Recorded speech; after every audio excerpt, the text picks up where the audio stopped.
day.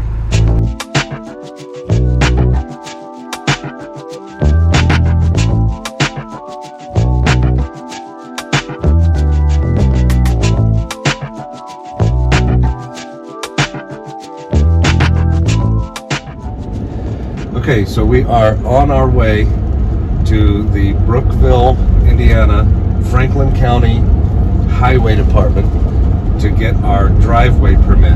You have to do this in person in Franklin County. Franklin County is a great place to live, as you can see, nothing going on. However, they are the kind of county where the sheriff is only sheriff on Mondays, Wednesdays, and Fridays because he's the barber on Tuesdays and Thursdays. It's that kind of county. So we have to go in person, get our driveway permit. I've never done this. We're going to learn it together. So we'll be there shortly.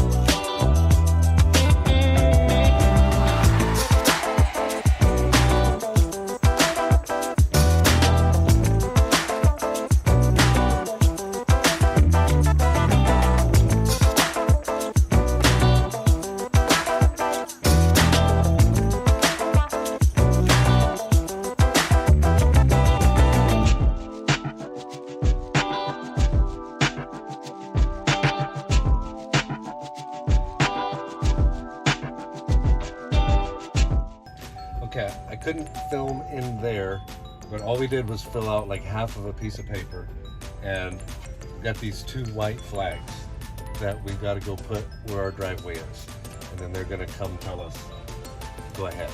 So about a 25-minute drive here just to get these, so we're going to go back now and do that. Okay, it's been 2 days, come with me, it's been 2 days since we put our flags out for the county. Alright, welcome back. If you've seen the video previously, you know we've got a whole lot going on here with this build, but one thing that was really important was getting the driveway done. I've got a 1,500-foot driveway that's got to go in, so here I'm just marking the spot with the flags for the county. Okay, now, this is as good a chance as any, as soon as cars are done going by, for you to look down this way, and as far as you can see is our lane, and going up over that hill is a little more than halfway. It's a really long driveway. And don't forget, you also have to run water line and electrical all the way. So this is a really big part of the job. Okay, so I took all of this fence line out, probably about 100 feet of fence line a couple weeks ago. And pretty much all of this down to that tree. It's got to go. And this would be the perfect time to use that new John Deere backhoe. And when I say new, I mean new to us. This backhoe's over 20 years old, but it's been really well taken care of. We got a great deal on it. And here I'm just going to start trying it out. Now at this point, I haven't put a whole lot of time behind the wheel or the sticks of this thing. Ran right into the fence line there, but we're going to pull the fence posts out.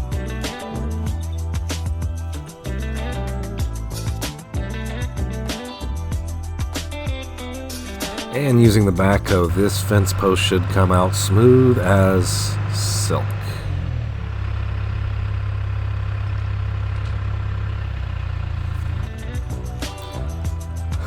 I'll never forget the day that I learned how to properly attach a chain to a fence post. I remember that day because it was this day, and I got it on video. But, like everything else, a little bit of trial and error, figuring out what you're doing along the way, and you figure out how to get things done. Once I did it the correct way, the fence post came out pretty slick, and then I was able to move on to the other ones.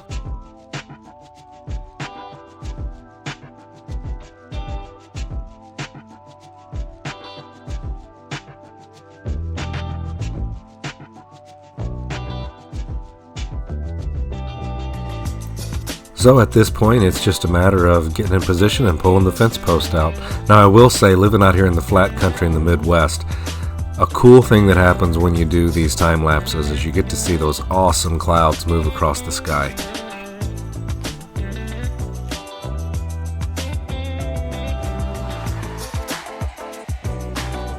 And about 100 feet later, all that was left to do was to take the mower down the old fence line and get everything flat the way it's supposed to be.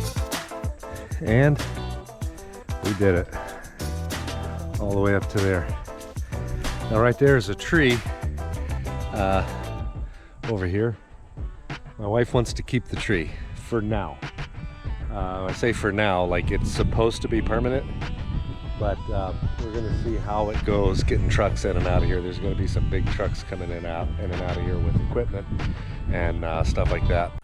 Speaking of big heavy equipment, if you remember from the last video, one of the problems I ran into was the bedrock right underneath the house. And that really was a concern for me because, you know, I've got to dig a basement right here. So now we've got this backhoe. It's time to dig a test hole. And since we got the backhoe out digging a test hole, what better time for Uncle Mr. B Size Love to do some awesome drone shots. And by the way, look at those lawn mowing stripes. Absolutely love it. One more really cool drone shot as I'm looking through the pile of dirt, looking at a whole bunch of rocks coming up. And we're going to go down and take a look in the hole. I'm in a bit of a hole.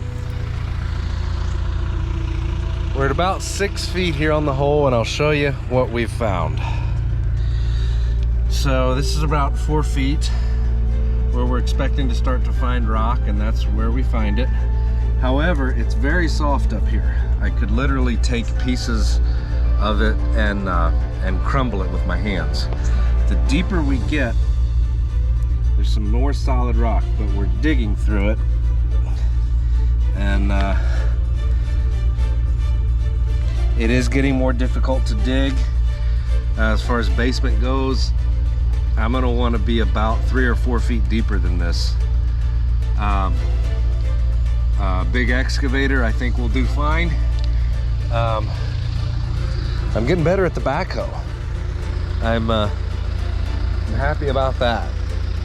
So test hole, I think we're done. We got the other test hole over here that I dug yesterday with the smaller bucket.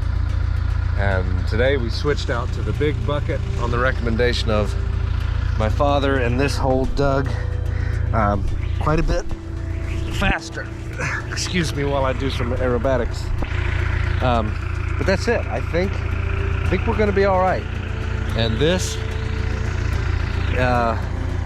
time will tell if it was the smart investment. It was definitely the fun investment. And just like that, one problem solved, on to the next day and on to the next task. All right, what are we doing today? We're in the backhoe and we're going to start doing a lot more of the cutting in for the driveway. Fence line is out. I also burned a brush pile yesterday. I'm going to check on that when I get out here, make sure the coals are cold. I'm going to push all the coals into a pile because we need one more burn to really get rid of all of that stuff. And the rest of it's pretty green, so we'll have to see how that goes. But today we're cutting in the driveway.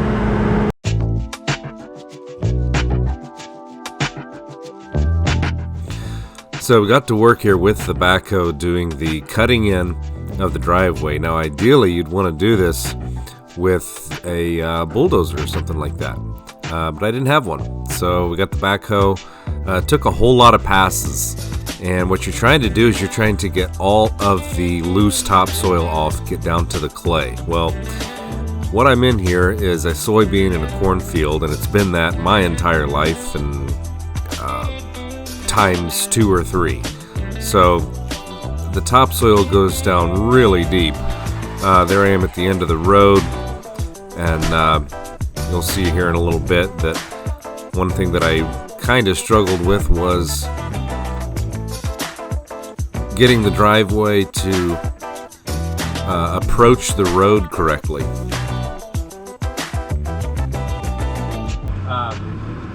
heading back out to the end. We're going to work on the entry. We have to do that with the bucket on the back. And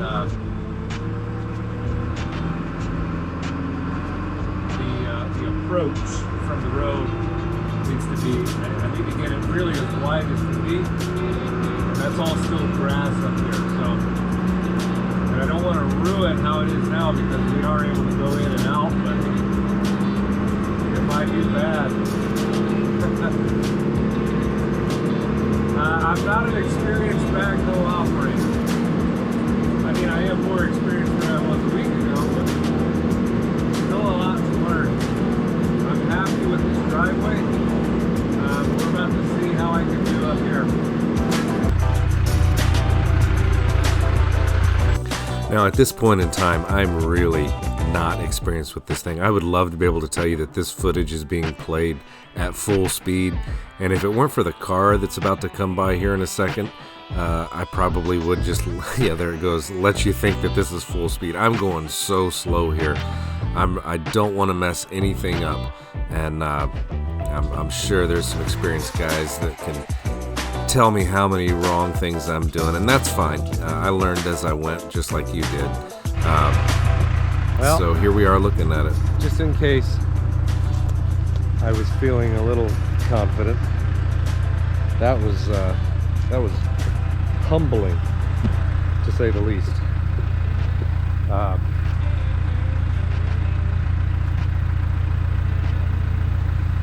all the way to the road, it's not wide enough. All right, so got an early start this morning. It's Friday. I was able to go out there and I think fix it a lot better there at the approach. It looked terrible yesterday. I drove out on it. It's real bumpy. You really couldn't do much with it. And all night last night, I'm thinking, you know, good Lord, what, you know, I'm not experienced on these machines. All I have is a backhoe.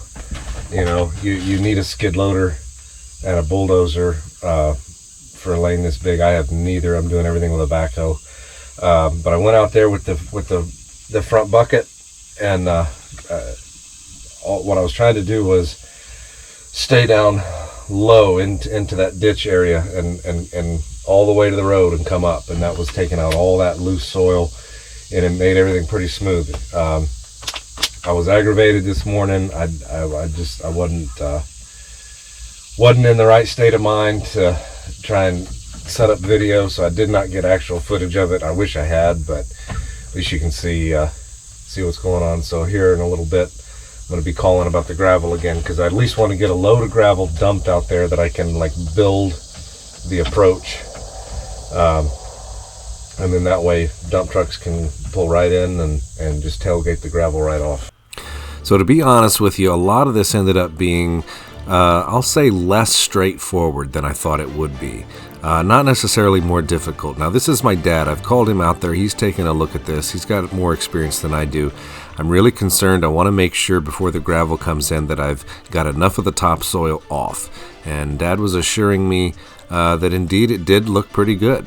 So we got some gravel to come in there on the approach on one day, and ended up finding a really good gravel guy. I mean, he's top notch. This is the second load going in after the approach. This is a base layer of large 3-inch stone, and it took about 6 loads put on pretty thin, and we're going to be getting some more gravel and some gravel to go on the top throughout the course of the build after the big machinery comes in.